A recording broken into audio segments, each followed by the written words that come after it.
KKR গত মরশুমের জন্য পেয়ে গেল বিগ হিটিং এবং ওপেনিং দুই ক্রিকেটারকে।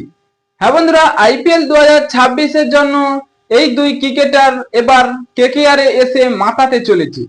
হ্যাঁ বন্ধুরা, কোন দুই ক্রিকেটার কেকেআর এর জন্য এবার এক্স ফ্যাক্টর হতে চলেছে তা সম্পূর্ণ জানবো আজকের ভিডিওতে। তার আগে কেকেআর এর ফ্যান হলে ভিডিওটিকে করো লাইক এবং ভিডিওর কমেন্ট বক্সে লিখে জানিয়ে দাও আমি কেকেআর। হ্যাঁ বন্ধুরা, মেজর টি-20 লিগে যেভাবে খেললেন এই দুই ক্রিকেটার সত্যি অনবদ্য। এই ওয়েস্ট ইন্ডিজ ক্রিকেটার সেই সুয়েজ ফ্লেজার তিনি দুর্দান্ত ওপেনিং করলেন, যা রান করেছে সত্যি অনবদ্য এবং টি-20 লিগে আইপিএল এর জন্য যথেষ্ট। তিনি ওপেনিং এ মাত্র 400 রান করে তিনি দেখিয়ে দিয়েছেন তিনি কত বড় মানের ক্রিকেটার। হ্যাঁ বন্ধুরা, কেকেআর যদি এই ক্রিকেটারকে নিয়ে আসতে পারে এবং নেবে না কেন, কারণ সেই 23,75,00,000 টাকা খরচ করতে হবে না।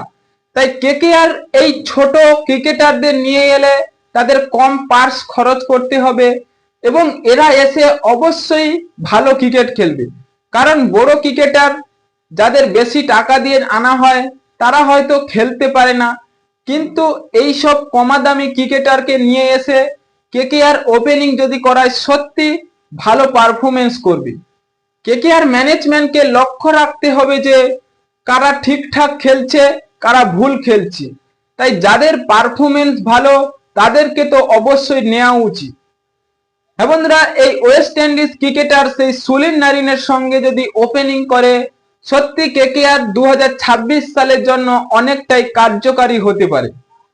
হ্যাঁ বন্ধুরা, আরেক ক্রিকেটার যিনি সেই উন্মুক চান, এই ক্রিকেটার নাম তো শুনেছেন, কিন্তু সেই উইকেট কিপিং এর সত্ত্বেও এবার দুর্দান্ত ব্যাটিং করছে সেই মেজর টি-20 লিগে। হ্যাঁ বন্ধুরা, কেকেআর সেই উইকেট কিপিং কুইন্টন ডিকক ও রহমতুল্লাহ গুরবাজকে বাদ দিয়ে এই উইকেট কিপিং সেই রহমতুল্লাহ গুরবাজের পরিবর্তে উন্মুক চানকে যদি নিয়ে আসে তাহলে ব্যাটিং এর দক্ষতাও বাড়বে এবং উইকেট কিপিং করতে পারে।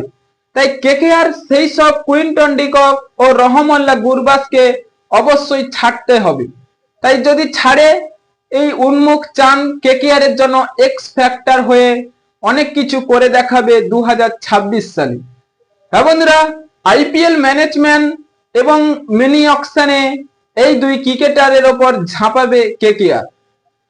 হ্যাঁ বন্ধুরা, আপনাদের কি মনে হয় কেকেআর এর এই নতুন ক্রিকেটারদের নিয়ে এলে কি 2026 সালে অনেকটাই সাফল্যের দিকে এগিয়ে যাবে? এখনই আপনাদের মতামত কমেন্ট বক্সে লিখে জানিয়ে দিন এবং চ্যানেলটি সাবস্ক্রাইব করে আমাদের পাশেই থাকুন। ভিডিওটি শেষ পর্যন্ত দেখার জন্য আপনাকে অসংখ্য ধন্যবাদ।